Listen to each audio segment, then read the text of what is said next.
oikein fiilistä. Nyt sitä ääntä pitää saada, että Chris pääsee kunnon tunnelmaan. Näin sitä todella kauniisti ja suoraan ylös. Aikaisemmin pyörittää siellä on käsi eturentaan keskiössä. Siellä ymmärtää pyörästä sivulle jälleen näet akrobaattiloikat ja nousee seisomaan siinä. Ja ihmetyksiä suoraan vauhdista. Kävetään siihen saman tien ja jälleen ylös vaan, miten sitä turhaa ohjausta on koskevaa. Ja nyt roikutaan siellä uutta suoralla. Kokonaan ulkopuolella syölärin takia. Avustaja tuo siellä uutta pyörää näköjään, ettei tää mitään haittaa. Katsotaan nyt tää homma väliin. Ei tää muuta paljon haittaa.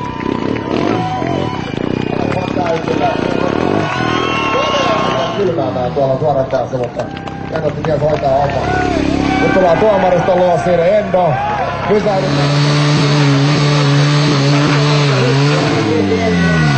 Oi!